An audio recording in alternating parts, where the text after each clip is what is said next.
Makanya ada tafsiran kenapa Yesus meninggal 33,5 tahun. Karena kalau tidak, dia sampai 40 dia pasti harus nikah.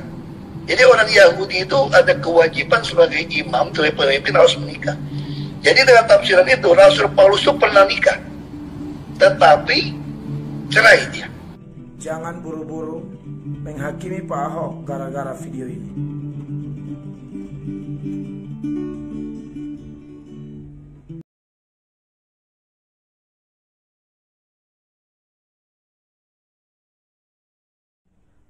Shalom saudara-saudara diberkati oleh Tuhan Yesus Kristus. Salam jumpa dalam kasih Tuhan Yesus bersama saya Pendeta Mel Atok. Puji Tuhan, pada kesempatan ini melalui video ini saya akan menanggapi video dari Bapak Ahok atau Basuki Cahayapurnama. Dan kenapa saya menanggapi video ini? Yang pertama, ada orang-orang yang meminta, ya, baik di secara langsung WhatsApp, lalu teman-teman saya di channel saya di Facebook juga.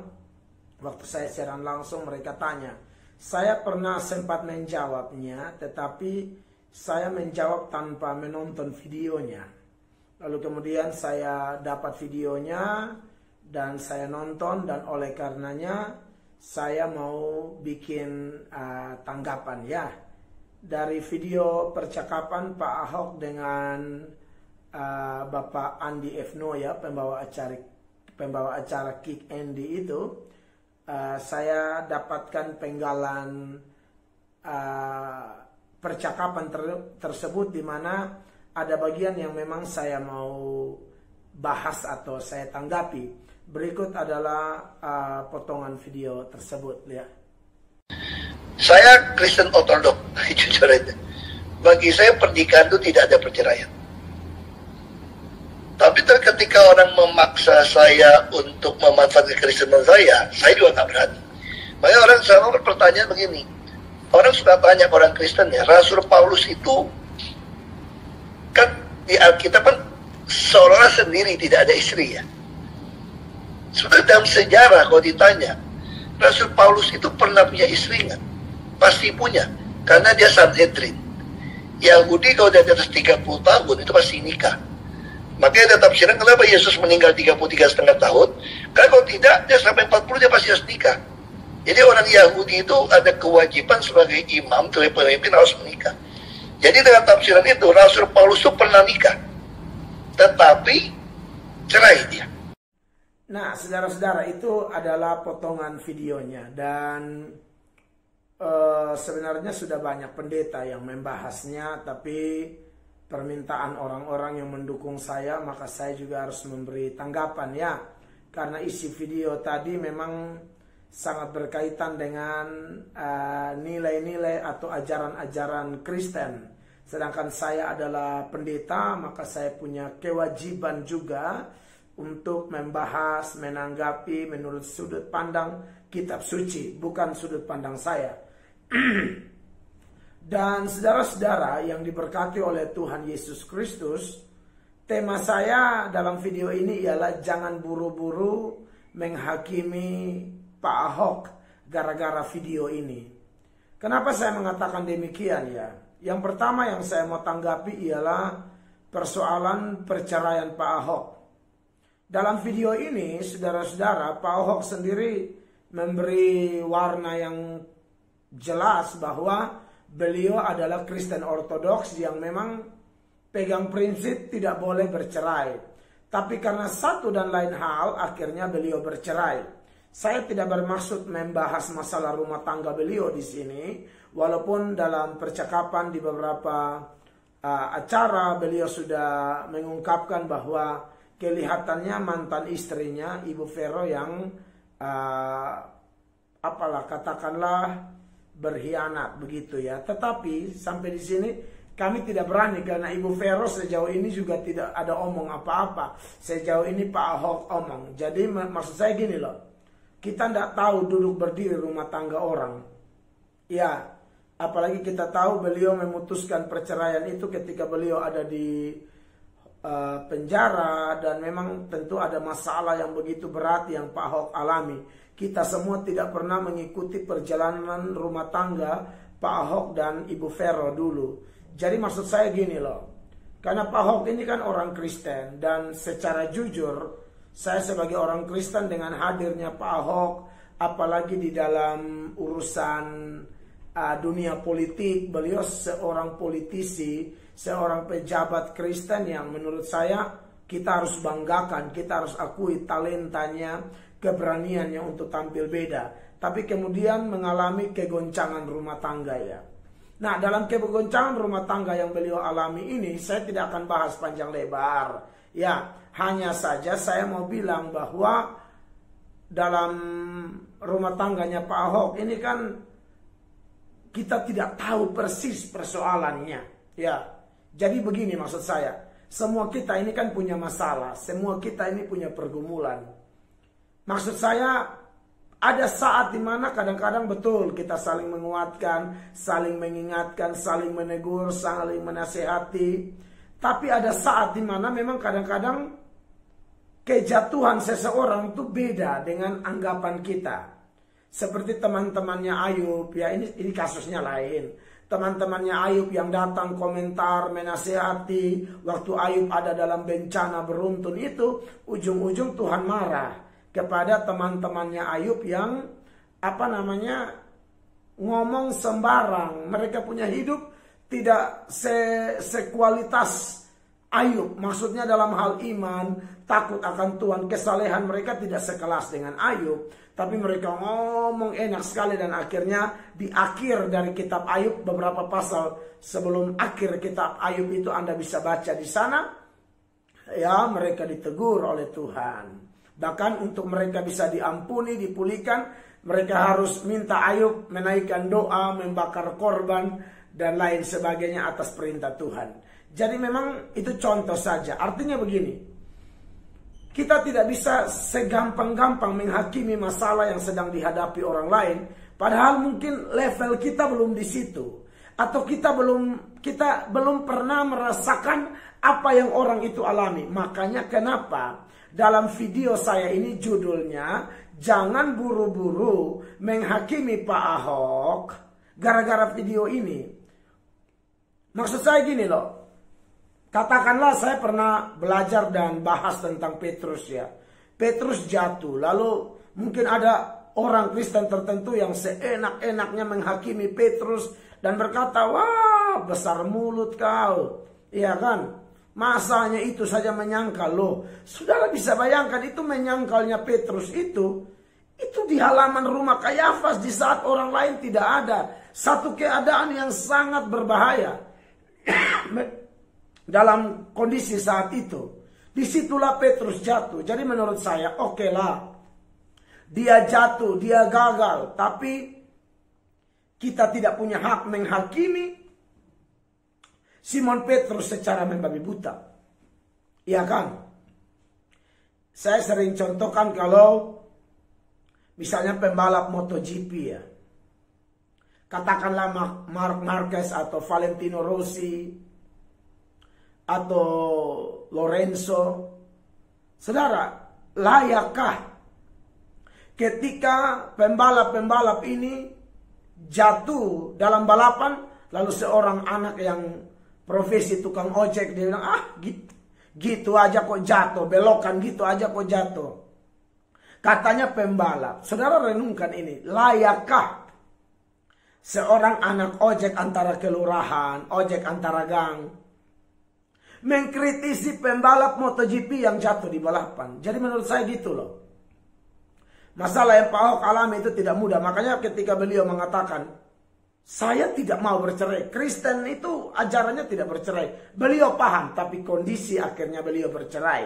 Jadi ya menurut saya, kalau itu adalah kegagalan beliau, maka Anda dan saya tidak berhak menghakimi membabi buta. Lebih baik Anda mendoakan dia. Dan memang dalam beberapa khotbah saya, tanya jawab saya suruh anak-anak muda yang saya tahu notabene sangat mengidolakan Pak Ahok.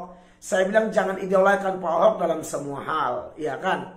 Kalau dalam rumah tangga ya beliau sudah mengalami kegagalan.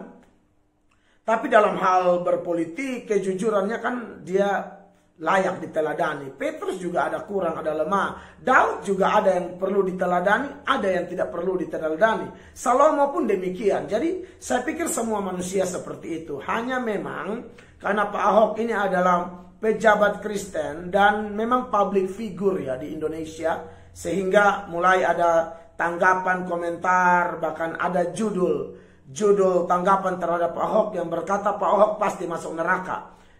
Memang kelihatan hanya judul, tapi isinya mungkin mengajak dan lain sebagainya. Dan menurut saya, ya semoga itu hanya judul ya.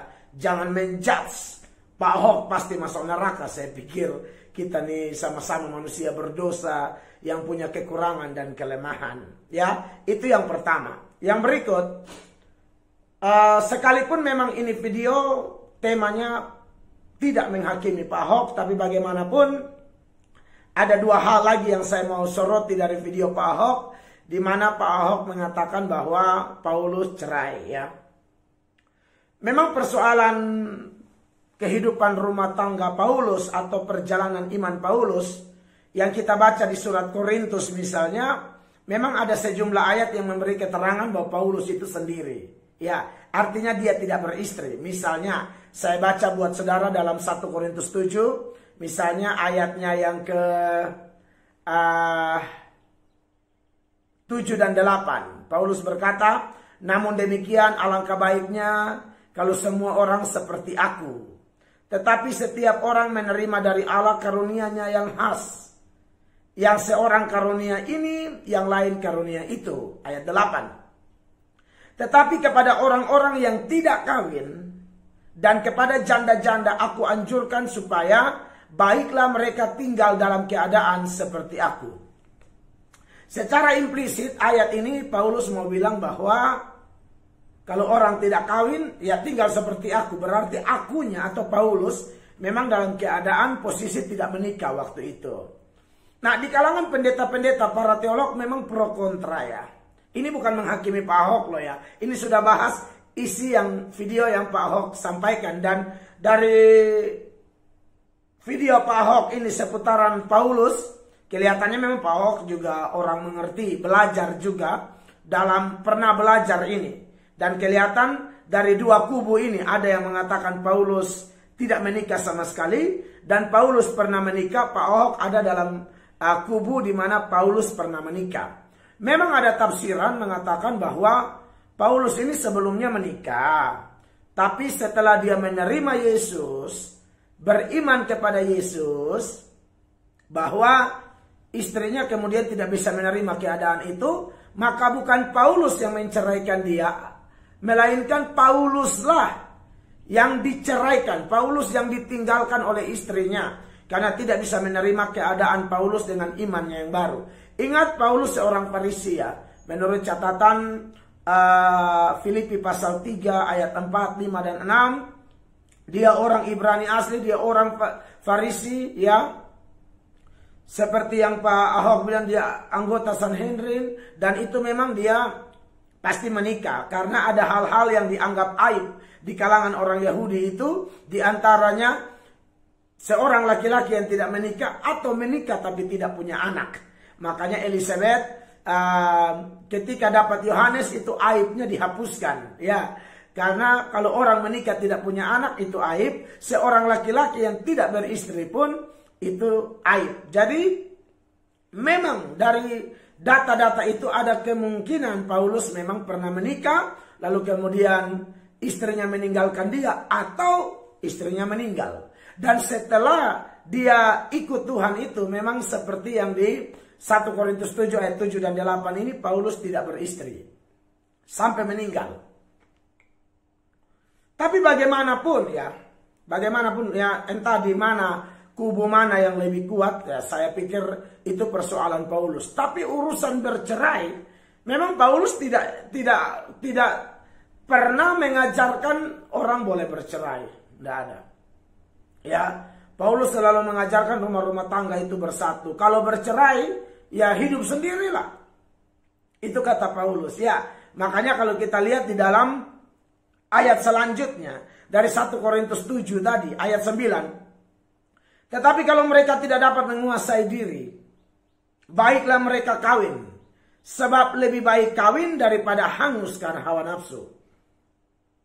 Ayat 10. Kepada orang-orang yang telah kawin, aku, tidak, bukan aku tetapi Tuhan, perintahkan supaya seorang istri tidak boleh menceraikan suaminya. Ayat 11. Dan jikalau ia bercerai, ia harus tetap hidup tanpa suami atau berdamai dengan suaminya, dan seorang suami tidak boleh menceraikan istrinya. Ya, jadi memang latar belakang dari orang-orang di Korintus ini dulu semuanya tidak beriman. Lalu kemudian salah satu beriman. Ya, dalam kondisi satu beriman, satu tidak, tetap Paulus bilang tidak boleh bercerai. Ya, jadi entah Paulusnya pernah menikah dan diceraikan atau sama sekali tidak pernah menikah, itu saya pikir saya tidak terlalu persoalkan. Yang saya persoalkan, Paulus tegaskan tidak boleh bercerai.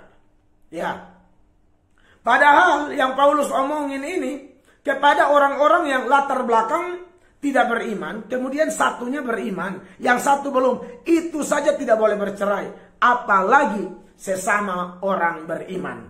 Maka sekalipun ada ayat-ayat seperti Matius 5 ayat 32, Matius 19 ayat 9, tapi menurut saya, kami kalau pendeta-pendeta mengalami masalah, persoalan, ada rumah tangga yang seperti itu, kami tetap bimbing sebisa mungkin, sehingga mereka berdamai dan saling mengampuni. Ya, kalau di Matius 5 ayat 32 tuh, dan Matius 19 ayat 9 itu kan seolah-olah mengizinkan. Tapi itu bukan rumus. Yang rumus buat kita adalah hanya maut yang memisahkan. Dan kelihatannya Pak Ahok sangat memahami itu ya. Itu hal kedua yang saya tanggapi dari video Pak Ahok.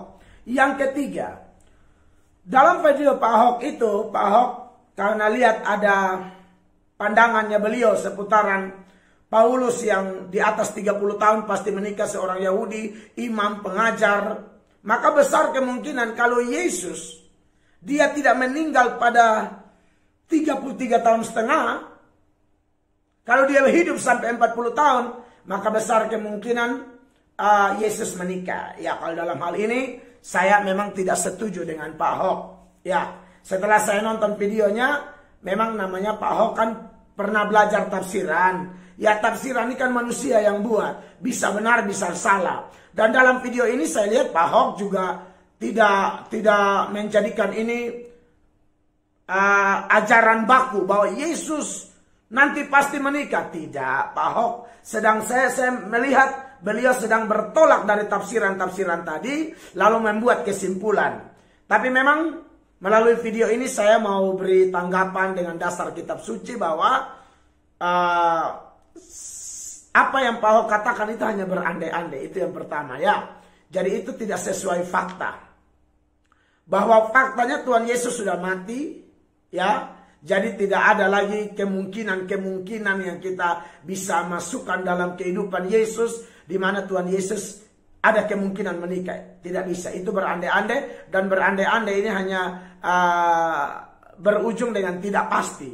Ya, andai kata Adam dan Hawa tidak jatuh, kira-kira bagaimana ya? Loh, keadaannya kan Adam dan Hawa sudah jatuh. Ketika ada orang di Korintus dalam 1 Korintus 15 ayat 14 ayat 17 di mana mereka mulai kemasukan ajaran-ajaran tentang tidak mempercayai adanya kebangkitan, Paulus mulai pakai kata, andai kata Yesus tidak dibangkitkan, sia-sialah kami memberitakan, sia-sialah kamu percaya, ya Kristen tidak pernah ada dan lain sebagainya. Tapi dalam 1 Korintus 15 ayat 20 Paulus bilang yang benar ya, Yesus dibangkitkan. Maka dalam hal ini kalau Pak Ahok berandai-andai kalau Yesus kemungkinan menikah, saya bilang yang benar Tuhan Yesus tidak mungkin menikah. Kenapa? Karena saudara tahu tujuan Tuhan Yesus datang ke dunia itu bukan untuk membentuk keluarga. Tujuan Yesus datang ke dunia itu untuk memberitakan Injil, untuk menjadi teladan, dan untuk memberi nyawanya menjadi tebusan bagi banyak orang. Anda bisa baca itu di Markus 1 ayat 38, Matius 20 ayat 28. Di mana dia bilang sama seperti anak manusia datang bukan untuk dilayani, melainkan untuk melayani dan memberikan nyawanya menjadi tebusan bagi banyak orang. Jadi tidak ada tujuan hidup Yesus datang lalu menikah. Tidak ada, itu dasar firman-Nya. Ya. Dan ingat, kalau Yesus menikah ini jadi kacau. Syarat penebus kan tidak boleh berdosa. Kalau Yesus menikah, perempuan mana yang tidak berdosa di dalam dunia ini? Apakah Yesus mau melahirkan? Ini kita berandai-andai. Dan itu pasti tidak mungkin. Apakah Yesus menikah lalu kemudian dari hasil pernikahannya dia melahirkan anak? Nah, anak itu perkawinan dengan orang berdosa itu tidak mungkin. Ya. Makanya kenapa kelahiran Yesus sendiri pun tanpa sentuhan laki-laki, mujizat total. Ya, jadi saya pikir bahwa itu saya berandai-andai saja. Intinya bahwa kalau mau pakai prinsip berandai-andai itu hanya menghasilkan jawaban yang tidak pasti. Jadi yang pasti Yesus tidak menikah, dan menurut saya memang Pak Ahok hanya bertolak dari tafsiran-tafsiran tersebut, dan beliau tidak membuat ajaran baru seolah-olah Yesus itu ada kemungkinan menikah. Kan hanya tafsiran. Dan ingat, tafsiran bisa salah, bisa benar. Itu saja yang bisa saya tanggapi dari video atas permintaan dari pendukung-pendukung saya di channel saya. Kiranya video ini berguna. Jadi ingat, kalau ada orang jatuh, apalagi orang Kristen, Anda jangan cepat-cepat menghakimi. Anda belum merasakan apa yang dia rasakan. Begitu ya. Kiranya video sederhana ini memberkati Anda. Saya Pendeta Mel Atok. Terima kasih buat dukungan Anda terhadap video-video saya yang lain. Tuhan Yesus memberkati dan shalom.